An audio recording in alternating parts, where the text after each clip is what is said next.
Mga ka-sports, sumawak kayo sa inyong upuan.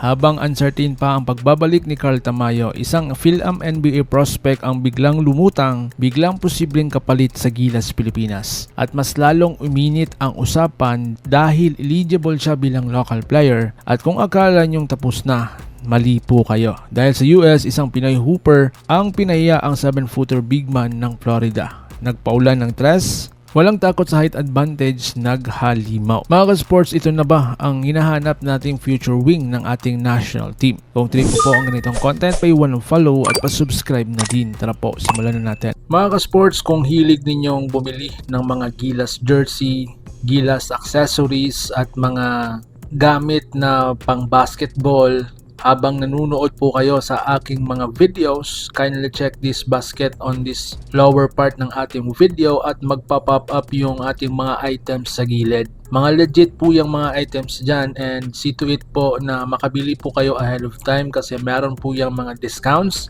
and mga promos depende po sa seller. And also, kunting suporta din as a content creator po. Salamat!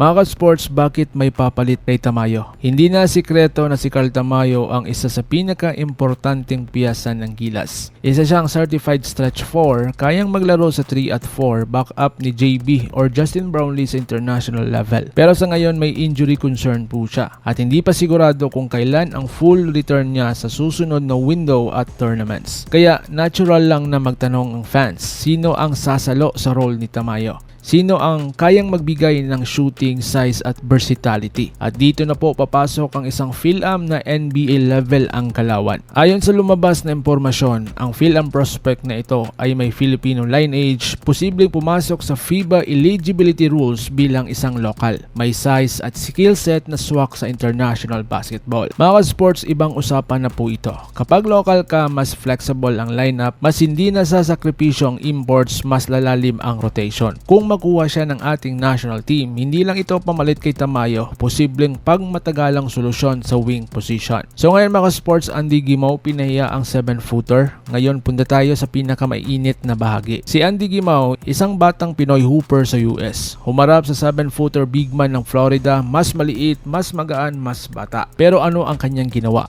Step back 3, catch and shoot, confident na confident. Mga ka-sports, umulan po ng tres. Hindi siya nagpa-intimidate, hindi siya umatras, tinira niya kahit may tower sa harap po niya. Ito ang klase ng tapang na kailangan ng FIBA basketball. So ngayon mga sports, bakit bagay siya sa Gilas system? Isipin nyo po ito ha, may Kai Sotto na po tayo sa loob. May QMB at Edo bilang rim protector. May Brownlee bilang primary scorer. Ang kailangan ng Gilas isang shooter na may tapang, wing na hindi takot sa mas matatangkad, player na kayang mag-create kahit konting space lang. At yan mismo ang pinakita ni Andy Gimaw. Hindi siya flashy lang, smart basketball, may confidence, may IQ. Kung dadalhin mo yan sa Gilas, napakalaking problema yan para sa kalaban. So ngayon mga sports, na ba talaga ang papalit kay Tamayo? Linawin natin na hindi madaling palitan si Carl Tamayo. May experience na siya sa FIBA, subok na po sa pressure. Pero ang tanong ngayon, handa na ba ang Gilas na maghanda ng next option? Handa na ba tayong magtiwala sa bagong henerasyon? Kung magpapatuloy ang ganitong laro ni Andy Gimaw, hindi malabong kumatok ang Gilas sa kanya. So ngayon mga sports, kayo na po ang magdesisyon. Comment nyo sa baba. Siya na ba ang dapat bigyan ng chance? Mas bagay ba siya kaysa ibang local options? Papayag ba kayo na siya ang future ng wing ng Gilas? Like kung solid ang performance, subscribe para sa mas araw-araw na Gilas updates. Dahil dito sa channel na to, Gilas lang po ang lumakas. Laban Pilipinas, puso, so paano? Ingat po kayo.